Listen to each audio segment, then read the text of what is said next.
This edition of the Ridley Report is brought to you by HomelandStupidity.US.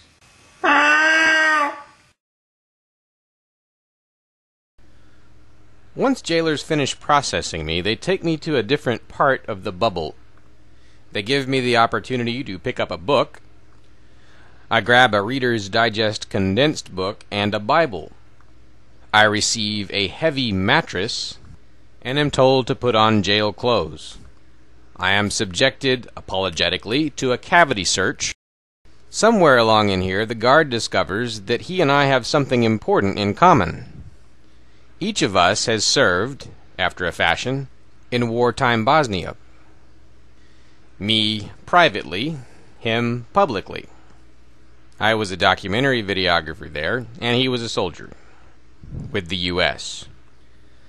I am then told to drag my very heavy mattress with a lot of items packed inside to, I guess what they call a different lockup section in the bubble. Initially I'm alone, but shortly I have a cellmate. It's my first real chance to speak to another inmate, and you'll never guess what he's there for. Civil disobedience. He has refused to pay a fine for a charge he considers unjust, and is to be confined for roughly 1 week instead. We treat the area outside our cell as a television, watching everything that happens there. Other than our books, there's nothing else to watch. Believe it or not, a beautiful woman appears in our field of view. She is trying to enter the visitation area. She is not an inmate. She looks like a younger, prettier version of Susan Sarandon. Believe it or not, 6 days later, she will return to the jail, pick up a sign, and begin protesting with my friends. And she'll bring friends of her own. But all that is still for the future. We are just barely able to see a tiny sliver of outdoors from our location. If I recall correctly, we see a flagpole. It carries a flag at half-staff. What hero is it honoring? Apparently, the ghost of the man who got 60,000 Americans killed in Vietnam. I can pretty much guarantee you that you have not gotten 60,000 people killed, and that they will not lower a flag to half-staff for you when you die.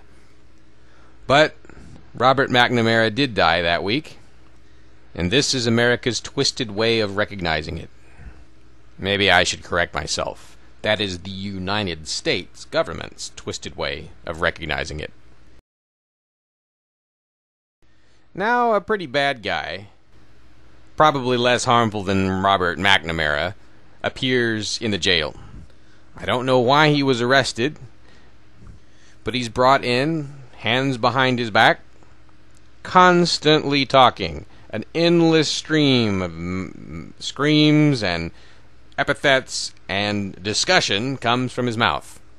His expression is dull. He doesn't look very smart.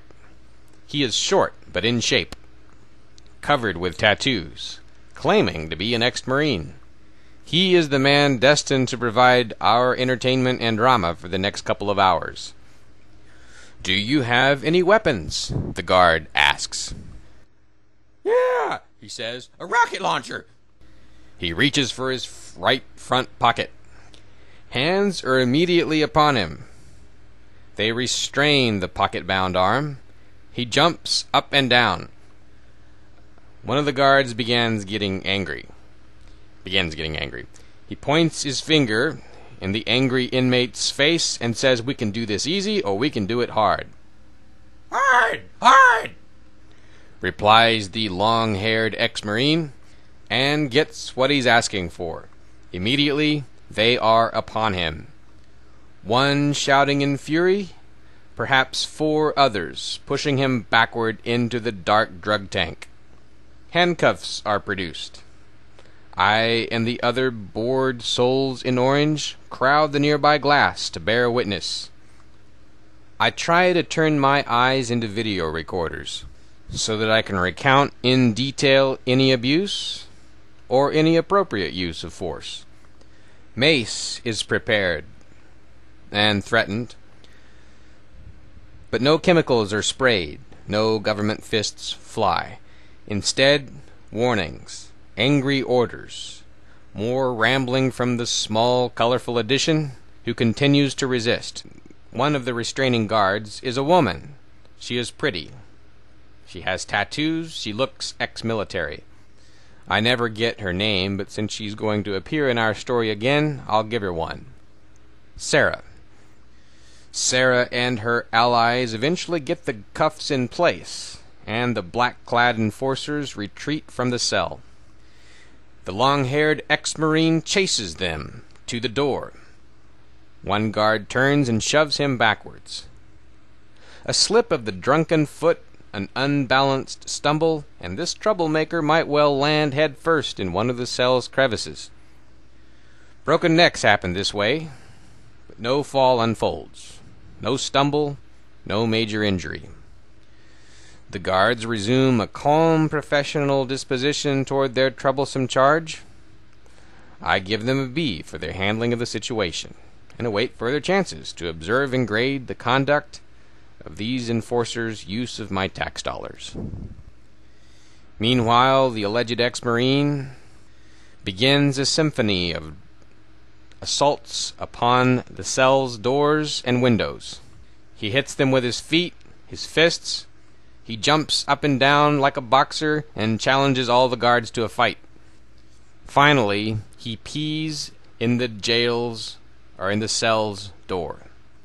He seems to be trying to win our support and perform for us, but my cellmate responds by flipping him off.